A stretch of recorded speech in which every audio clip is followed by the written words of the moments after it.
Les premiers êtres humains génétiquement modifiés sont déjà parmi nous. Ce sera la plus grande avancée de la science avec l'utilisation de la technologie CRISPR pour l'édition génétique. Y a-t-il une limite à ces ambitions? Avec tant d'ambition et de technologie, allons-nous devenir des humains au super-pouvoir? Un jour, alors qu'ils étaient avec Jésus sur le mont des Oliviers, les disciples lui posèrent des questions sur les signes qui précéderaient son retour et la fin des temps. Alors, regardant le temple, il leur dit de faire attention et de ne pas être trompés, car de nombreux faux prophètes viendraient en se faisant passer pour le Messie. Jésus dit que les signes de la fin des temps incluraient des rumeurs de guerre, un manque d'amour entre les gens, la famine, la persécution des chrétiens, la trahison, la haine et les catastrophes naturelles. Et ces révélations ont suscité la curiosité des disciples qui demandèrent à Jésus quand toutes ces choses arriveraient. Alors il répondit, « Ce qui suit, je veux lire pour vous ce qui est écrit dans Matthieu chapitre 24. Voici ce qu'il a dit. Pour ce qui est du jour et de l'heure, personne ne le sait, ni les anges des cieux, ni le Fils, mais le Père seul. Ce qui arriva du temps de Noé arrivera de même à l'avènement du Fils de l'homme. Car dans les jours qui précédèrent le déluge, les hommes mangeaient et buvaient, se mariaient et mariaient leurs enfants, jusqu'au jour où Noé entra dans l'arche.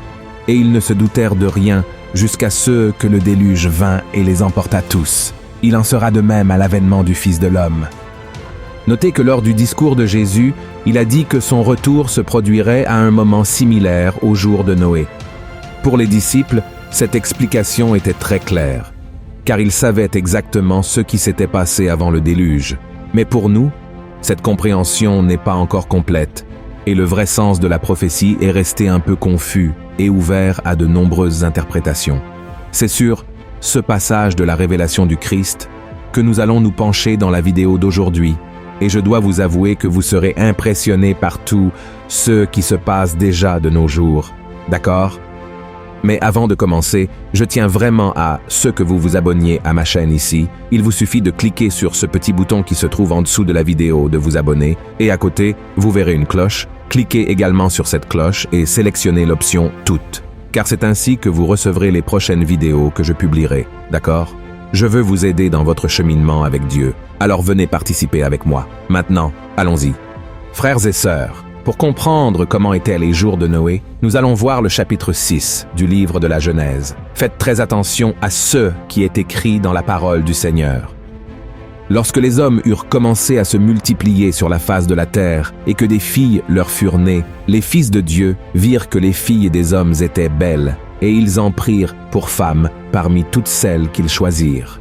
Alors l'Éternel dit, « Mon esprit ne restera pas à toujours dans l'homme, car l'homme n'est que chair, et ses jours seront de 120 ans. » Les géants étaient sur la terre en ces temps-là, après que les fils de Dieu furent venus vers les filles des hommes, et qu'elles leur eurent donné des enfants.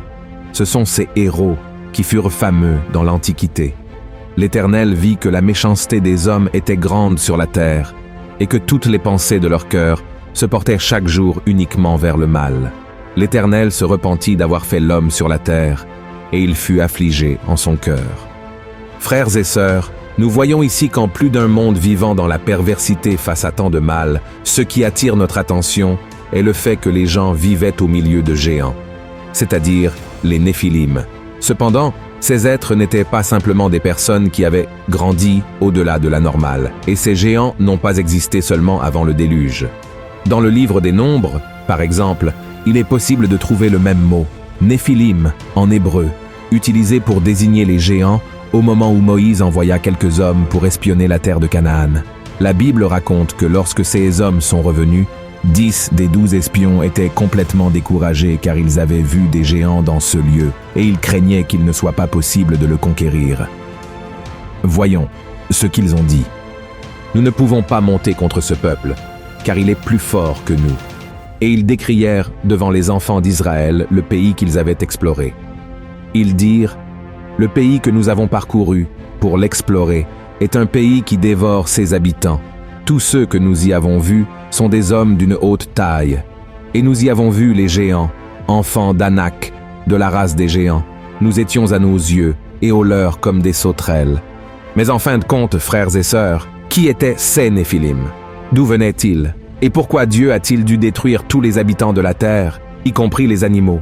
Une interprétation erronée de certains érudits affirme que les Néphilim étaient le fruit de la lignée divine de Seth, avec la lignée impie de son frère Caïn.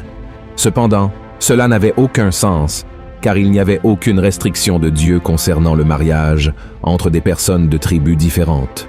Dieu n'a établi cette règle qu'après avoir conclu une alliance avec Abraham et l'avoir fait devenir le père de la nation qui allait amener le Messie dans le monde. Alors, qui étaient vraiment les Néphilim? La Bible dit que les fils de Dieu ont remarqué que les filles des hommes étaient belles. Ces fils de Dieu étaient en réalité des anges qui se sont rebellés contre le Seigneur et ont été expulsés du ciel. Je veux vous lire ce qu'il a écrit dans le chapitre 12 de l'Apocalypse. Faites attention. Et il y eut guerre dans le ciel. Michel et ses anges combattirent contre le dragon. Et le dragon et ses anges combattirent. Mais ils ne furent pas les plus forts. Et leur place ne fut plus trouvée dans le ciel. Et il fut précipité, le grand dragon, le serpent ancien, appelé le diable et Satan, celui qui séduit toute la terre. Il fut précipité sur la terre, et ses anges furent précipités avec lui. Regardez ceci, frères et sœurs. Certains de ces êtres célestes se sont alors matérialisés en corps humains et se sont mariés avec les femmes qu'ils ont choisies. Cependant, ce genre d'union a déplu à Dieu, car elle a désobéi à l'ordre selon lequel la femme devait se marier avec l'homme. De cette relation interdite sont nés ces êtres connus sous le nom d'hommes vaillants et cruels, qui ont rempli la terre de méchanceté. En abandonnant leur corps céleste et en adoptant la forme humaine, les anges déchus qui ont eu des relations avec les femmes ont été emprisonnés par Dieu en enfer. Voyez ce qui est écrit dans Jude, verset 6. Qu'il a réservé pour le jugement du grand jour, enchaînés éternellement par les ténèbres, les anges qui n'ont pas gardé leur dignité, mais qui ont abandonné leur propre demeure. Alors, mes frères, comme nous pouvons le voir, les Néphilim n'étaient ni des démons, ni des personnes qui pouvaient être rachetées de leurs péchés par le sang de Jésus.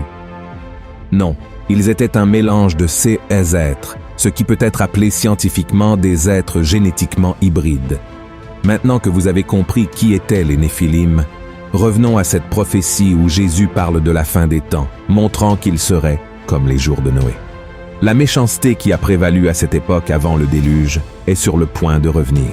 Il vous suffit de regarder le paysage du monde actuel, la menace d'une guerre mondiale à tout moment, l'égoïsme, la méchanceté qui envahit l'être humain, sans parler de la faim, de la misère et des catastrophes naturelles qui s'intensifient chaque jour davantage. Et ce n'est pas tout. Les abominations génétiques qui ont poussé Dieu à décider de détruire l'humanité, et même les animaux, pourraient encore une fois revenir dans ce monde.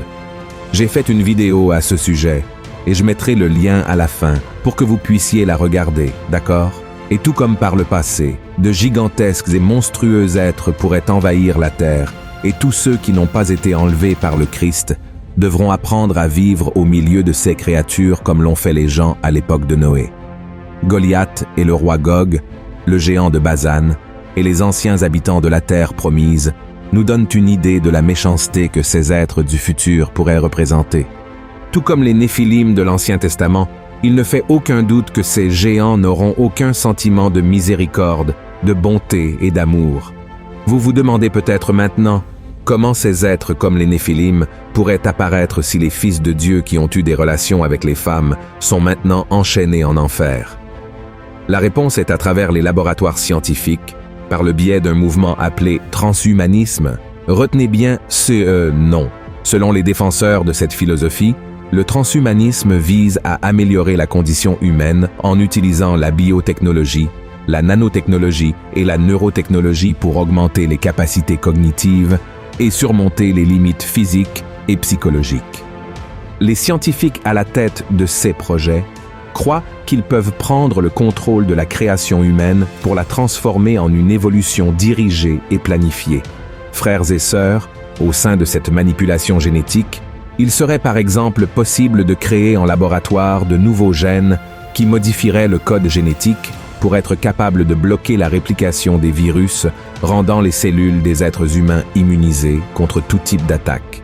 La modification du génome pourrait même conduire à la création d'une nouvelle espèce biologique, c'est-à-dire un nouveau groupe d'êtres, les transhumains. Mais le grand problème des transhumains est que, n'ayant pas d'âme, leurs émotions et sentiments tels que le respect, la générosité et l'amour n'existeraient plus. Et vous savez ce qui est pire? Ces abominations génétiques commencent déjà à être créées. Dans divers laboratoires à travers le monde, des animaux tels que des rats, des moutons et des porcs reçoivent déjà aujourd'hui des cellules cérébrales, cardiaques et sanguines humaines. Je sais que cela semble très bizarre et peut sembler dénué de sens, mais tout cela pourrait vraiment être fait pour développer un nouvel ADN et pour qu'une nouvelle race d'êtres hybrides domine la Terre.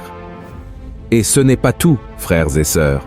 Certains affirment que les militaires des armées les plus puissantes du monde développent déjà une technologie pour créer un super soldat qui n'aura peur de rien et ne pourra être tué. Et ce n'est pas de la science-fiction, c'est un fait scientifique selon certains scientifiques chrétiens. Et pour eux, Hollywood nous préparerait déjà à accepter tout cela en créant des films et des séries qui exaltent les vampires, les zombies, les extraterrestres et toutes sortes d'êtres non humains. Vous pourriez penser que tout cela n'est que du sensationnalisme, que ce message vise simplement à semer la peur, l'inquiétude et l'anxiété chez les gens. Mais, frères et sœurs, c'est très sérieux. Satan est bien plus sage que l'homme et il peut effectivement amener la communauté scientifique à créer ces géants dans un avenir beaucoup plus proche que nous ne l'imaginons. Nous savons que Satan n'agit qu'avec la permission de Dieu, mais la Bible elle-même montre que le monde entier est déjà sous le pouvoir du malin et que le diable est le prince de ce lieu. De plus, Jésus a dit que pendant le règne de l'Antéchrist, tout l'univers sera bouleversé et il y aura un chaos comme jamais auparavant dans toute l'histoire de l'humanité. C'est pourquoi, mes frères et sœurs, l'intention de cette vidéo n'est pas de semer la peur ou l'anxiété chez quiconque. Ce que je veux, c'est vous alerter sur les signes que nous vivons aujourd'hui et sur le fait que nous devons être prêts pour le retour de Jésus. Amen. Voyez ce que l'apôtre Pierre a dit. « Puisque donc toutes ces choses doivent se dissoudre, quelles ne doivent pas être la sainteté de votre conduite et votre piété, tandis que vous attendez et hâtez l'avènement du jour de Dieu, à cause duquel les cieux enflammés se dissoudront et les éléments embrasés se fondront. Mais nous attendons, selon sa promesse, de nouveaux cieux et une nouvelle terre, où la justice habitera. C'est pourquoi, bien-aimés, en attendant ces choses, appliquez-vous à être trouvés par lui sans tache et irrépréhensibles dans la paix. Amen. Mes frères, ceux qui croient en Seigneur Jésus comme leur Seigneur et Sauveur, doivent maintenant rechercher une vie de sainteté, c'est-à-dire abandonner une vie de péché et tout ce qui les éloigne du Seigneur. La Bible dit que nous sommes sauvés non par nos propres mérites, mais par le sacrifice de Jésus pour nos péchés. Et lorsque nous croyons en lui comme notre Seigneur et Sauveur, nous sommes pardonnés, sauvés, et notre nom est inscrit dans le livre de la vie. C'est pourquoi, mon frère, ne tardez pas à vous repentir en attendant la grande tribulation. Il se peut que le temps vous manque. C'est pourquoi, aujourd'hui, vous devez vous repentir de vos péchés et vous engager à marcher avec Jésus jusqu'au dernier jour de votre vie. Amen. Si vous avez apprécié ce message, je vous demande de le partager avec vos amis et votre famille et de vous abonner à ma chaîne. À la prochaine vidéo, que Dieu vous bénisse.